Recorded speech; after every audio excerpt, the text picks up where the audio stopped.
यह पूरी तरह से गैर कानूनी है। नेशनल एम्बल के साथ छेड़छाड़ नहीं किया जा सकता। यह मोदी जी का अपना शेर है। यह राष्ट्रीय प्रतीक नहीं है, यह राष्ट्रीय चिन्ह नहीं है।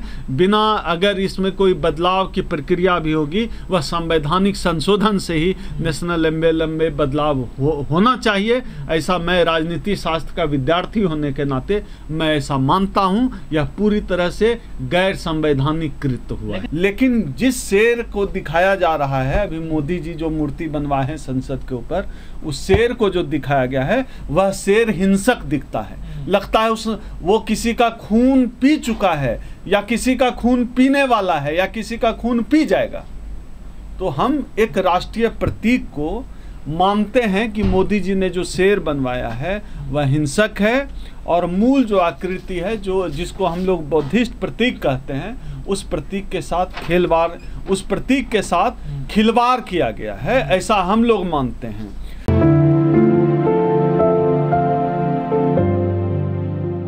ये जो अशोक स्तंभ का जो उद्घाटन मोदी जी ने किया है, ये मोदी जी का जो है शेर है अशोक स्तंभ में। ये हमारा शेर नहीं है, ये मोदी जी का शेर है। आप देखिए जो मूल जो कृति है वो सारनाथ संग्रहालय म्यूजियम में रखी हुई है। जो मूल अनुकृति है, जिसका उपयोग फोटो, जिसकी तस्वीरें, जो मूल अनुकृति है शेर की, अशोक स्तंभ की, पुराने डाक टिकटों से लेकर जितने सरकारी दस्तावेज हैं सब में प्रयोग होता है। जो मूल आकृति है उसका शेर शांत है, सौम्य है। मतलब उसका प्रतीक समझिए कि ताकतवर तो है, लेकिन वो एग्रेसिव नहीं है, गुस्से में नहीं है, खाने वाला नहीं है, हिंसक नहीं है। ताकत तो है, मतलब आप उसको छू नहीं सकते, शेर है, ताकत तो है, लेकिन वह अहिंसक है, वह सौम्य है, वह सॉफ्ट है, वह शांत है। दूसरा पहलू इसका यह है कि संसद से जुड़े या राष्ट्रीय संपदा से जुड़े किसी भी चीज का जो उद्घाटन है, इनॉग्रेशन है, अगर करना ही हो तो लोकसभा अध्यक्ष कर सकता है। उसका जो है उद्घाटन प्रधानमंत्री करे। यह किसी पार्टी का संसद भवन नहीं है ना। इस सरकार को लगता है, मोदी जी को लगता है कि वो एम्पेरर हैं, वो बादशाह हैं, वो शहंशाह हैं, सरकार उनकी है, देश उनका है, पार्लियामेंट उनका है। वो गलतफहमी में है, क्योंकि सरकार, संसद, लोकसभा देश के हैं, देश के लोगों की संपत्ति है। तो इन्होंने एक तो असंवैधानिक तरीके से उन्होंने उद्घाटन करने का काम किया है।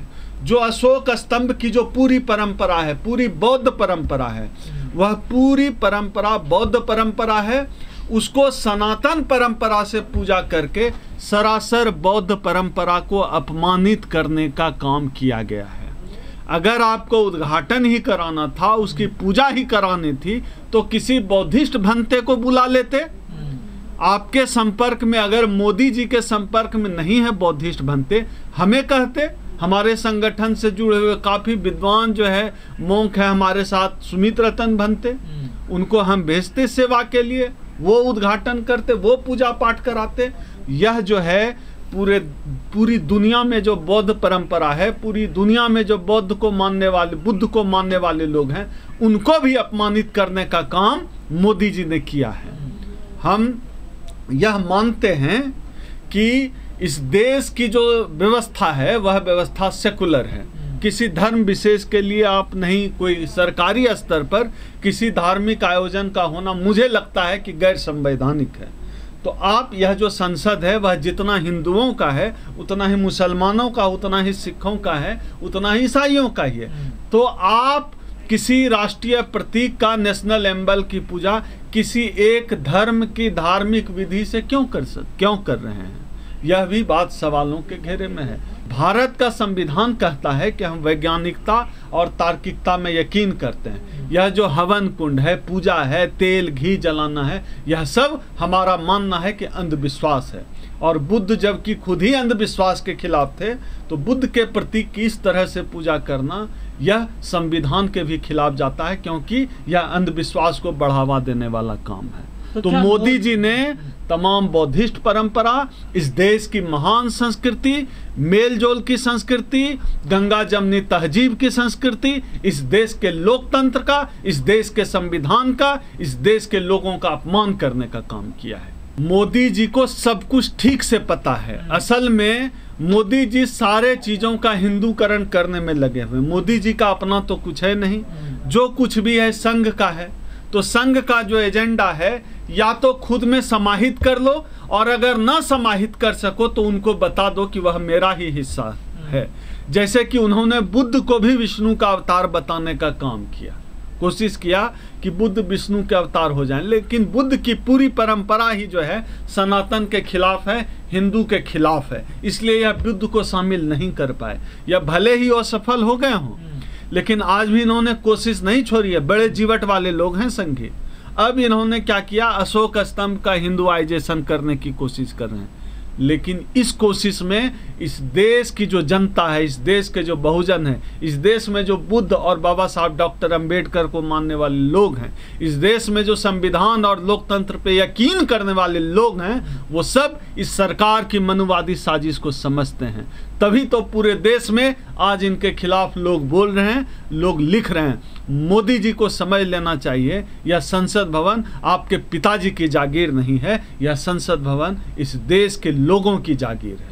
आप लोगों की भावनाओं के साथ खिलवाड़ करना बंद कर दीजिए, वरना ये पूरी दुनिया देख रही है कि श्रीलंका में क्या हुआ है। इस तरह से डिक्टेटर की तरह व्यवहार करना मोदी जी को बंद कर देना चाहिए। बिल्कुल हिंदुआइज करने का मतलब क्या है? बुद्ध हिंदू धर्म से पूरी अलग परंपरा है। बुद्ध हिंदू धर्म से अपने रीति रिवाज, संस्कार, व्यवहार सब में अलग है। हिंदू धर्म एक तरफ जहां वर्ण व्यवस्था को लागू करके लोगों में भेद करने जैसा अमानवीय कृत्य करता है वर्णाश्रम व्यवस्था के माध्यम से, वहीं पूरा बौद्ध धर्म बराबरी की संस्कृति को मानता है, समतावादी समाज के निर्माण की बात करता है, सबको बराबरी की बात करता है, न औरत मर्द में भेद करता है, न ऊंची जाति नीची जाति का भेद करता है।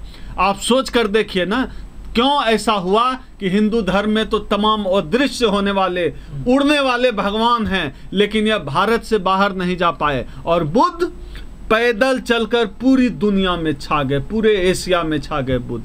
कुछ तो बात होगी बुद्ध में, और इस बात का यह जो पूरी दुनिया जो बुद्ध के प्रति जो विश्वास जताती है, उस विश्वास के साथ विश्वासघात करने का काम किया है। इनके उड़ने वाले भगवान के बाद जब कभी मोदी जी विदेश जाते हैं, कभी सुना है मोदी जी कहते हो मैं हनुमान के देश से आया हूँ, मैं भोले शंकर के देश से आया हूँ, मैं विष्णु के देश से आया हूँ, मैं ब्रह्मा विष्णु के महेश के देश से आया हूँ?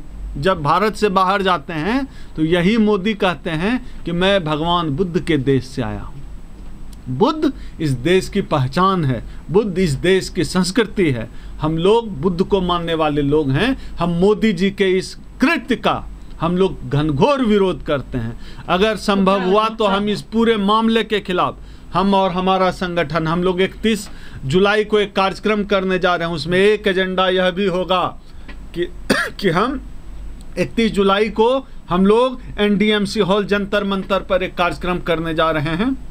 बहुजनों का एक दूसरा सम्मेलन करने जा रहे हैं। उसमें हमारा एजेंडा यह भी होगा कि जो पूरी बौद्ध संस्कृति है, पूरी बौद्ध परंपरा है, हम उस पर कब्जा करने की साजिश को चलने नहीं देंगे। इस देश का एक एक बहुजन मोदी जी के इस मनुवादी साजिश के खिलाफ खड़ा है। कि जो सारनाथ का जो शेर है जो म्यूजियम में रखा हुआ है, इस शेर की तस्वीर को आप अपने इस इंटरव्यू में, वीडियो में एक तरफ चाहें तो दिखा सकते हैं। कितना शांत है शेर, कितना सौम्य है शेर।